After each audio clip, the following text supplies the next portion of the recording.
All right, now we have a lot more stuff to go through, but I thought this would be a really good time to start kind of explaining to you how to approach the fretboard from a relative pitch perspective of figuring out songs by ear.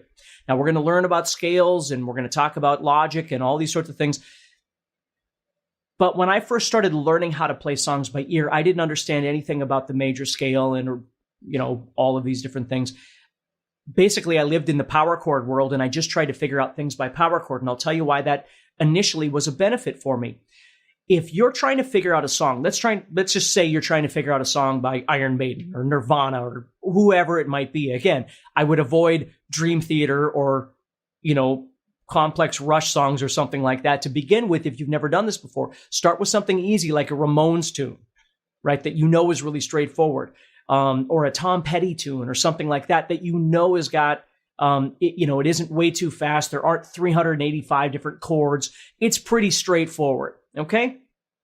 Now it's a big generalization, but you got to get used to trying to do this. If you're going to play by ear, try and find something that's more a slower tempo and doesn't seem like, to your ear anyway, at this point, it has 400 different chord changes. Now we're going to get to analysis of songs and stuff later too, but just kind of keep that in mind. So when I first started learning to play songs by ear, I didn't understand anything about theory, anything about scales. All I knew is I could hear things moving down or up, right? So let me show you what I mean. So I'm going to switch to distortion here for this example. So let's say I'm listening to a song by, again, at the time, Iron Maiden or Def Leppard or Ozzy or Judas Priest or something like that, or the Scorpions. These are all things I listened to when I was first learning how to play guitar. And I couldn't tell an open versus a bar versus a whatever. I didn't have any of that kind of capability. I could hear a sound, right? So I'd hear a sound and then I would go to my guitar and I would start trying to make a power chord and move it around until I could figure out where that sound was, right? So I'd hear the very first chord of a song. Boom, I'd put the record, I would put the record on and I would hear that sound. So instead of listening to the entire song for 5 minutes, that's not going to do me any good. I would put the needle on the record and listen to that very first sound I would hear. Okay? Now again, if it was all this kind of stuff, that's the wrong song for me. I wanted a chord. I wanted something where I could hear a sound, right? The Ramones, right? That kind of thing. I could hear chords. So I put the needle on and I'd listen to that first sound and then I'd turn it off. And I'd go back and listen to it again. And what I would do is I would wreck my records by doing this. Nowadays, we don't have to do that. We can just listen to the same thing with Spotify or something like that. But I would wear these songs out by lifting up the needle and putting it back and lifting up and putting it back. But that's how I did this. So I would hear that first sound over and over and over and sort of produce it into, for lack of a better way of saying it, kind of a color. Something that I could kind of hear in my head. I could almost maybe sing that sound. Not 5 sounds, not 30 seconds of a song, just that first sound that I'm hearing. And then I would go to my guitar and on my 6th string between 0 and 12, which is an octave, right? I would try and find that sound in my head. So I would go to the guitar.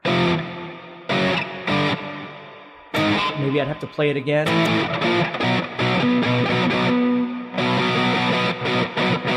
Okay, there it is. I don't know the name, right? I don't know anything about what I'm doing. I don't know if it's major or minor. I'm just finding a power chord. I can figure out the major and minor element later if I need to, but I find that sound. And then I hear the second sound. What's the second sound? And I always liked early rock and metal stuff for this because they were a lot of power chords and I could hear the motion of down and up, which is what I'm talking about right now. Does the second sound go down from where I'm at, or does the second sound go up from where I'm at, right? Now, I might be able to think intervallically. When I was a kid, I didn't even know what an interval was. So all I knew was relative distance. I'd hear a sound. Okay, the next sound to me sounds like it goes down.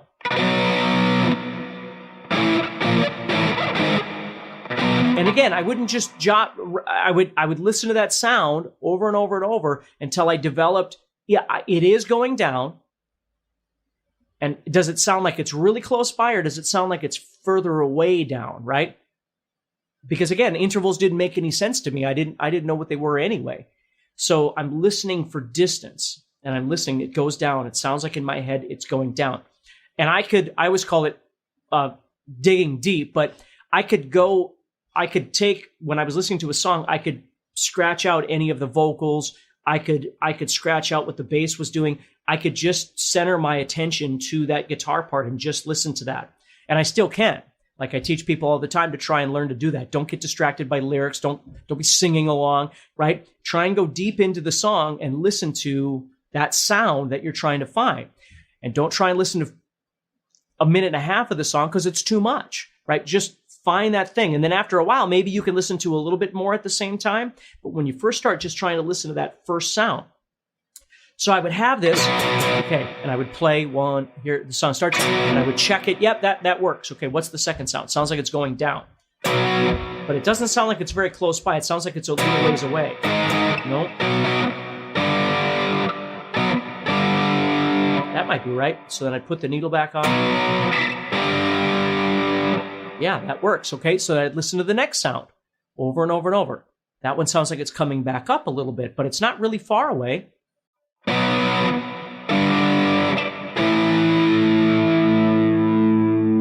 And that's where, like, Mother by Danzig.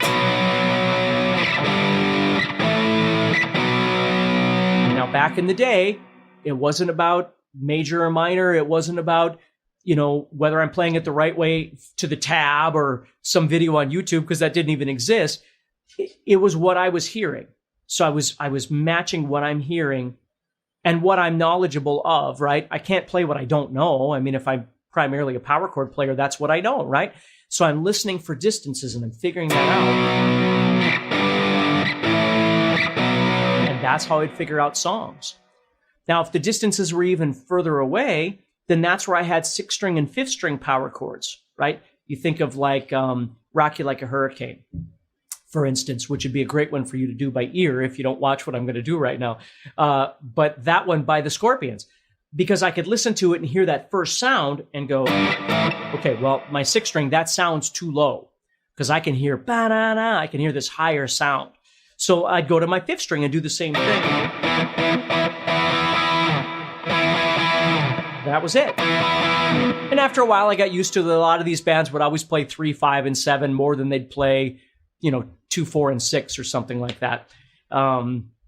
Just because, and then I learned later it was keys and all that kind of stuff that are pretty common for guitar players to play in. But I'd hear that sound, and then that next sound in Rock You Like a Hurricane was really low. Sounded way far away. So, no way. Nope.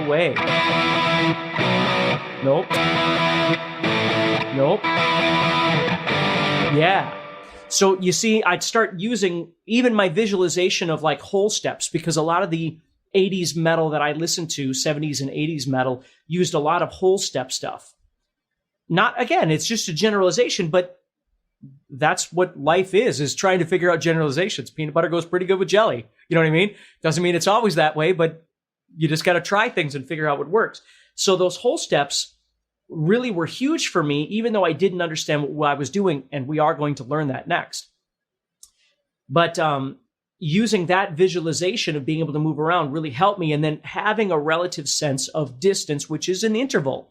I just didn't have names for intervals because I didn't understand what a perfect fifth or something like that was. I had no idea. So is it possible to figure out songs by ear, not understanding all of your intervals and knowing those exactly? Yes, it is. Okay. I'm not saying one is better than the other. I'm just saying we're all different and you got to figure out what works for you. So this idea that I started with was really powerful because I didn't have a lot of guitar lessons, and the guitar lessons I did have, I wasn't learning this kind of music, which is why I didn't take lessons very long. But I had the ability to sit down and listen to something and figure it out. Now, later on, I would listen. Those kind of sounds took a lot longer to develop. And I had gone through a lot of different kinds of power chordy progressions before I ever started doing something like Photograph by Def Leppard or something like that.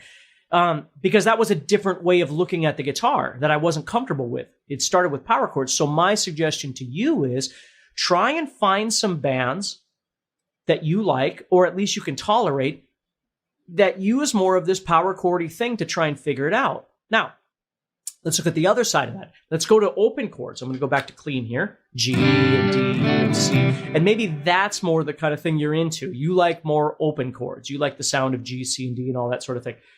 Well, if you think about songs that you've played before, and you start, because I do this all the time in my beginning guitar classes, where I'll say, okay, so even though you don't know anything about music, you don't know anything about theory, right? You just started playing guitar, but you've been learning some songs. What chord progressions do you tend to see lots of? Like if you're playing a G chord, what tends to go with the G chord?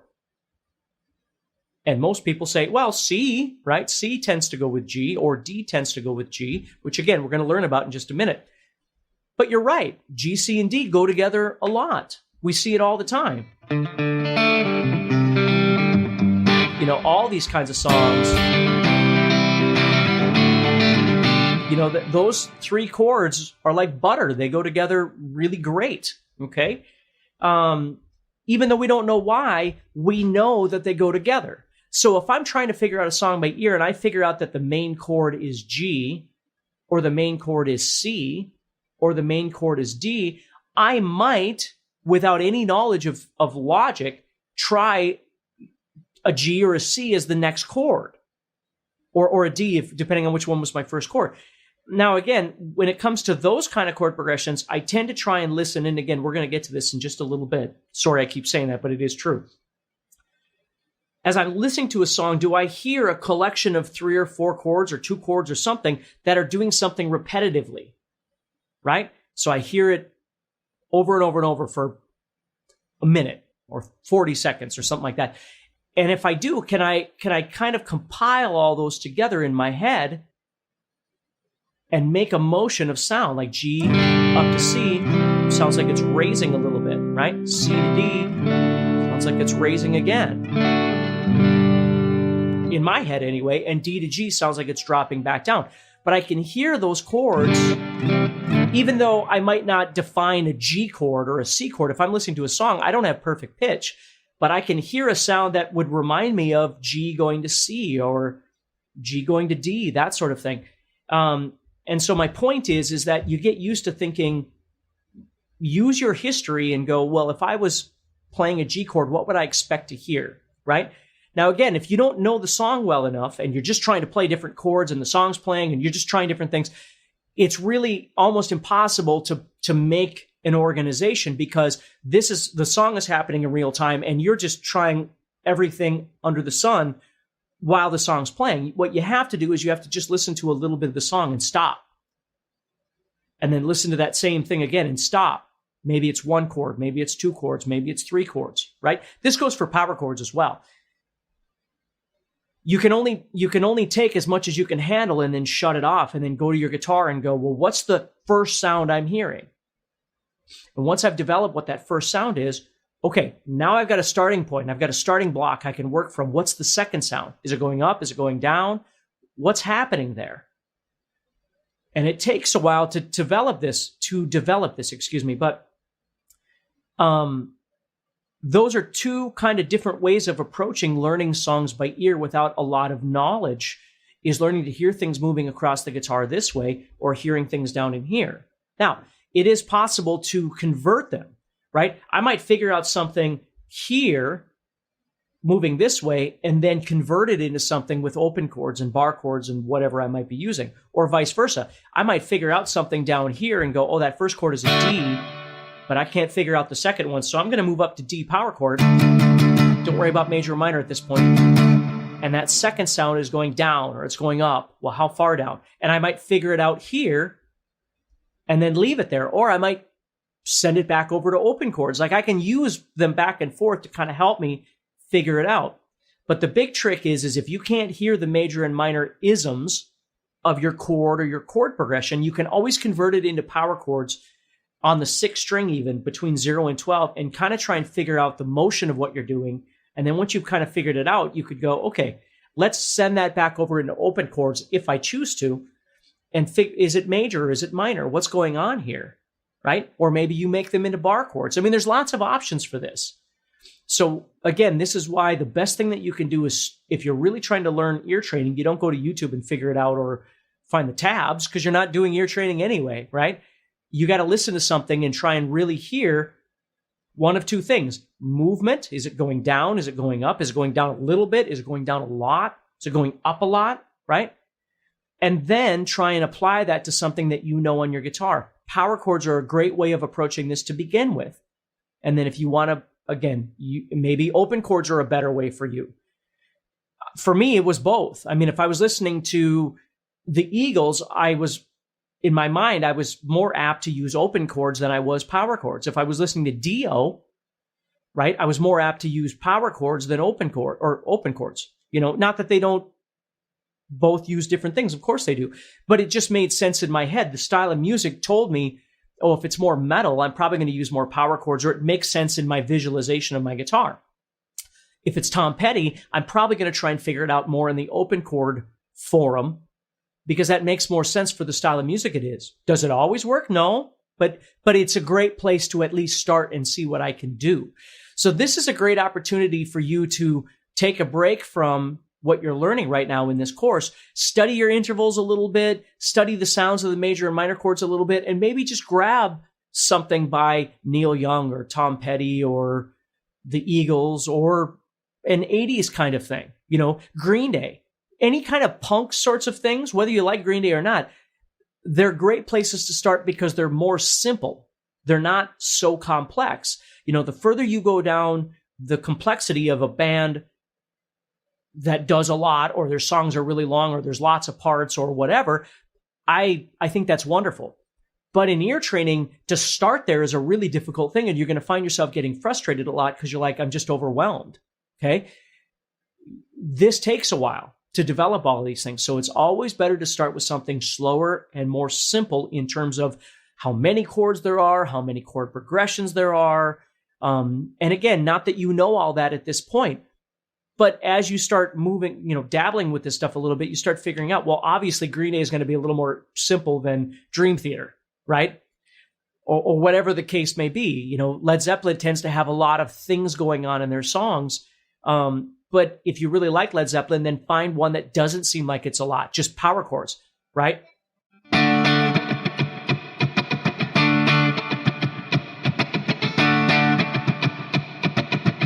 Right? Good times, bad times.